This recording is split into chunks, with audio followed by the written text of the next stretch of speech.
Pertanyaannya tentang Syekh Albani Al-Nofi. Syekh Albani ini peneliti hadis yang rajin. Itu yang penting. Jangan berlebihan terhadap Syekh Albani. Yang diteliti Syekh Albani, metodologinya beliau ngerti semua ini. Cuma mereka ini kalah rajin. Ada nggak riwayat Syekh Albani kuliah? Nggak ada kan? Nggak ada, dia bukan kuliahan juga.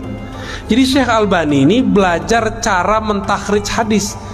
Kalau di ma'had mahasiswa Darussunnah itu semester 1 sama 2. Semester 1 dan 2 itu mahasiswa sudah bisa mentakhrij hadis. Kalau mahasantri mahasiswanya udah bisa, kira-kira dosennya bisa nggak?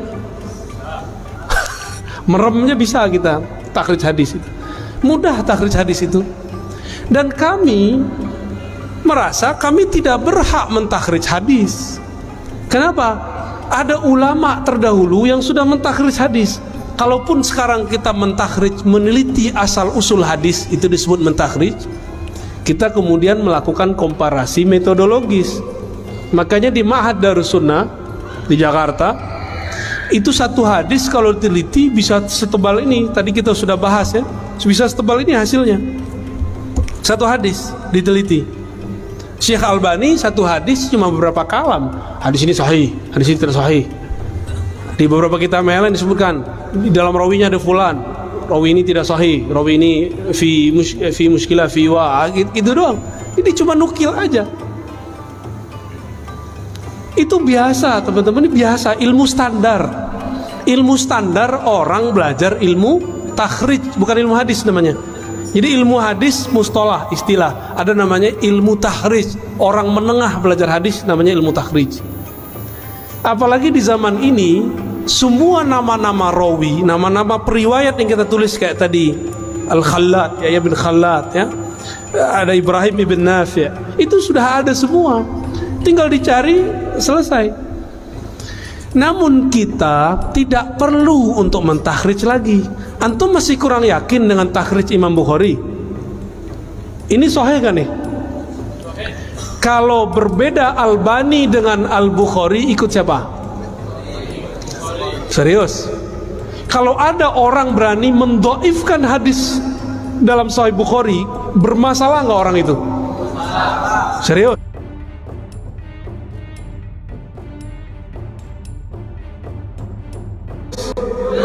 Serius?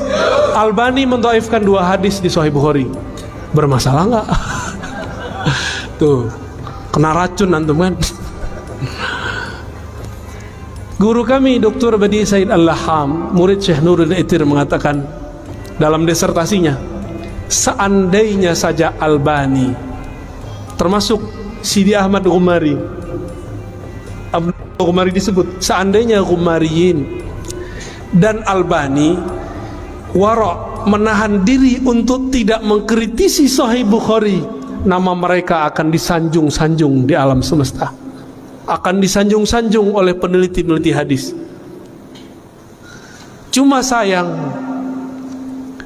nafsu meneliti kadang lebih besar daripada kearifan. Syekh Albani pun bernafsu mendoifkan 2 hadis di Sahih Bukhari. Itu hadisnya dahsyat lagi ya. Nantilah ada waktu, nanti ingetin saya Ustadz, hadis Bukhari yang didoifkan oleh Syekh Albani. Nanti kita teliti, kita takhrij hadisnya. Di mana kekeliruan Syekh Albani, di mana tertipunya Syekh Albani. Kira-kira yang tertipu Al-Bukhari atau Albani? Serius? Yakin? Masa Al-Bukhari ketipu, ya enggak? Albani gurunya nggak nyampe 10. Itu kalau di kitabnya ada salah satu orang yang nulis tentang tarjamah Albani, gurunya cuma sebutkan 3, ditambah guru ijazah 1, 5 lah ya sama bapaknya. 5 lawan ini punya guru 1.700, gimana? Tapi kita nggak boleh benci Albani. Ya, kita jadikan saja Albani ini sebagai motivasi supaya ngaji hadisnya lebih benar. Ya, gitu aja Pak ya.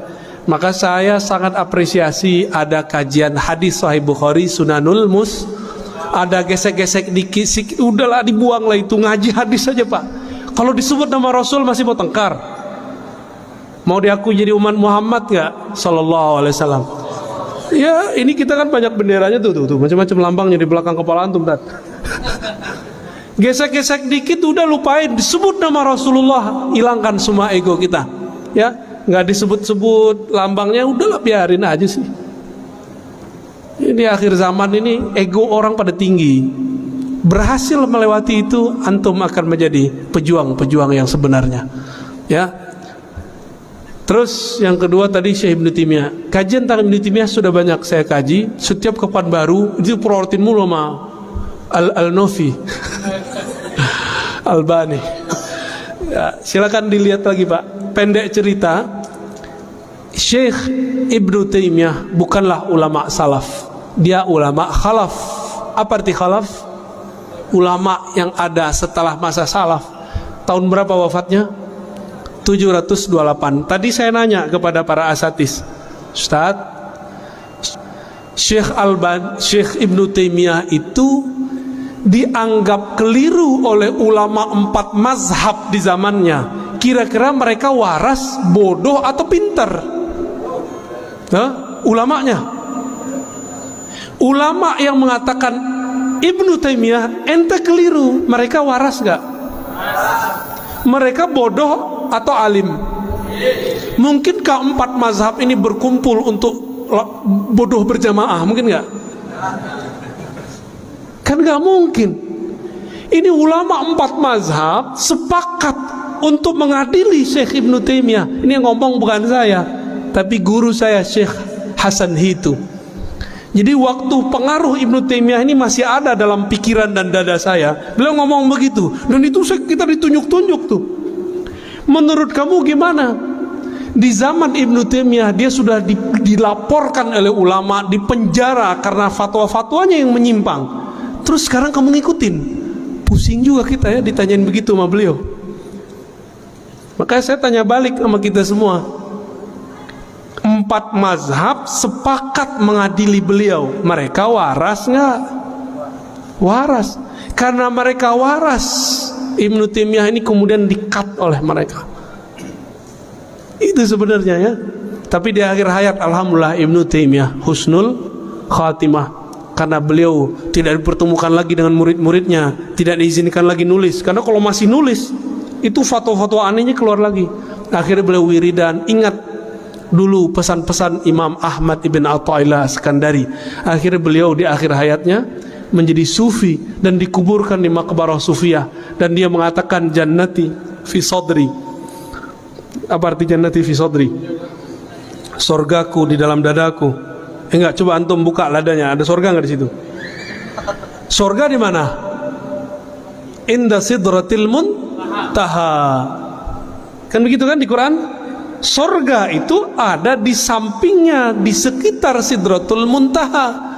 Sekarang Ibnu Taimiyah bilang jannati fi sadri, surgaku di dalam dadaku. Ini sufi nggak nih yang ngomong begini? Hanya sufi Pak yang ngomong begitu. Terus mereka ntar ngomong apa nih pikir Ibnu Taimiyah? Nggak mungkin. Ya udah antum baca kitab Al-Wabilus Shayyib karya murid terbaik Ibnu Taimiyah, namanya Ibnul Qayyim Al-Jauziyah. Itu kitab tarekatnya Ibnu Qayyim, tarekatnya Ibnu Taimiyah. Itu kitabnya. Nggak percaya baca kitab itu. Di sana ada cara berguru, adab bermursyid, faidah berzikir. Cuma sayang itu kitab belum diterjemah. Ya. Jadi karya tasawuf Imam Salafi. Nah itu dia Al-Wabilus Shayyib karya Imam Ibnul Jauzi yang sudah diterjemah Madarijus Salikin, tahapan-tahapan orang suluk. Siapa yang nulis? Ibnu Qayyim Al-Jauziyah. Berarti di akhir hayatnya para imam Salafi ini mereka menjadi sufi. Di kitab Madarij itu ada pujian-pujian terhadap tasawuf. Terus mereka sekarang ngomong apa? La taqra hadhil kutub. Jangan baca kitab ini. Begitu ngomongnya.